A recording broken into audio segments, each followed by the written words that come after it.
Bonjour à tous, les nouveaux agents de sécurité.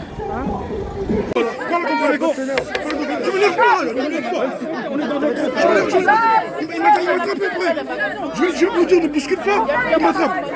Je suis mon enfant. Il m'attrape. Tu vas lui parler. Il a tout son affaires. Je suis venu le voir. Et il me dit, monsieur. Je compte sur vous.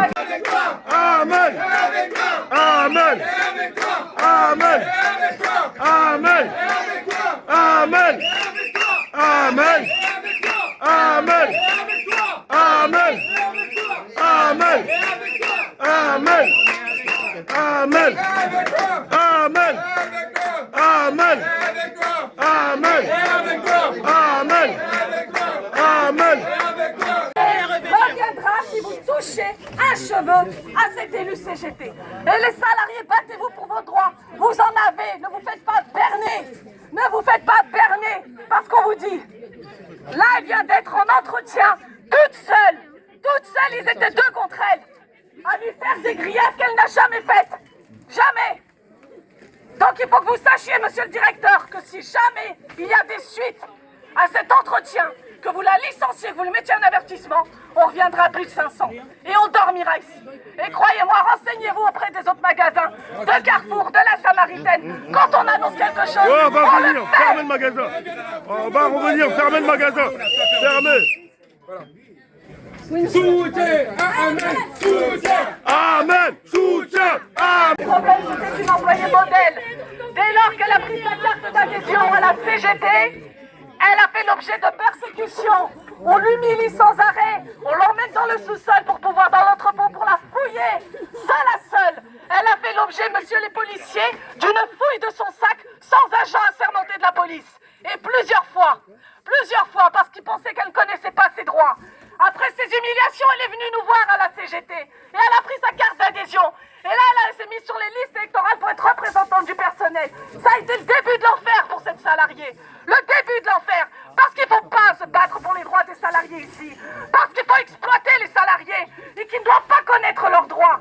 Donc nous sommes là aujourd'hui pour la soutenir. Parce qu'aujourd'hui, elle est convoquée pour un licenciement.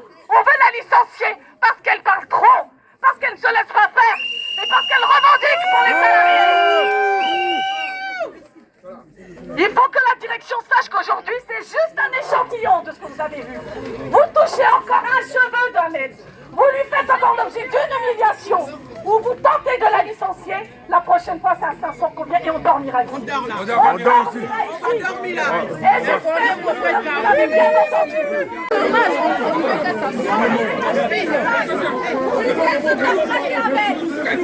Et je préviens officiellement la direction.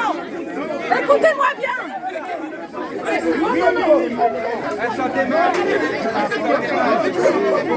Elle a dit, stop, arrêtez. Elle a dit. Oui, mais il faut quand même Stop. Elle a dit. Vous touchez rien, vous touchez rien. Vous touchez rien, parlez, mais vous touchez rien. Non mais attends. Le frère. Vous faites, c'est normal. Mais il pousse la table. Pourquoi il pousse ça? Pourquoi? Non mais demande-lui pourquoi il pousse. Demande-lui pourquoi il pousse. dès que c'est un plagiat, je te dis Elle a dit. Mais pourquoi il pousse ça? Contrairement à toi. Vas-y, passe un message. Vous avez raison, vous êtes en train de faire, c'est normal. Mais il pousse ça là, il pousse Non, il n'a pas pourquoi? poussé. Attends, c'était là. Moi j'ai dit aussi. Non. Vous partez dans le net, mais Non, vous ne voyez c'était pas. là. C'est parce que la dame, elle se sentait pas bien. Il voulait qu'elle s'assoie. Amen, amen, amen. Amen, amen. Amen. Amen. Amen.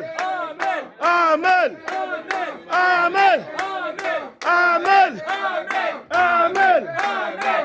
Amen. Amen.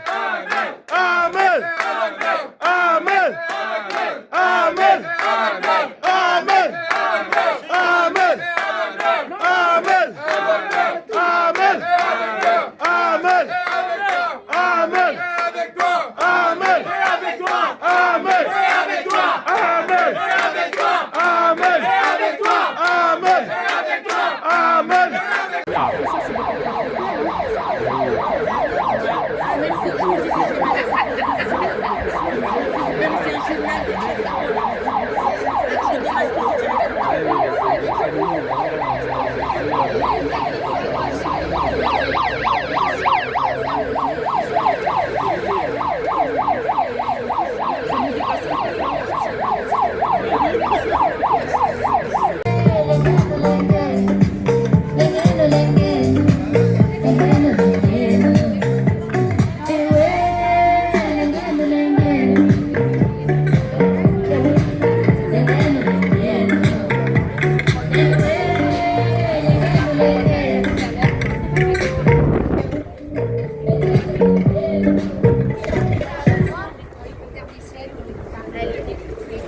Musique, musique.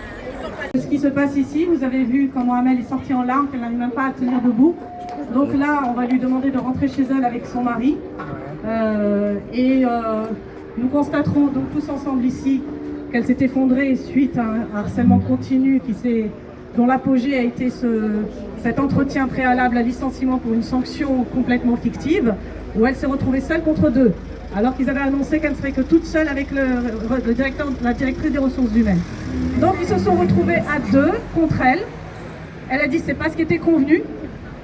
La DRH lui a simplement dit que c'est pas elle qui décidait. Et que le monsieur Benamara serait présent pour cet entretien. Donc elle a refusé, elle a dit qu'elle préférait être seule, qu'elle se sentait oppressée d'eux contre elle. Et à ce moment-là, ils lui ont dit c'est pas notre problème si personne ne voulait vous accompagner.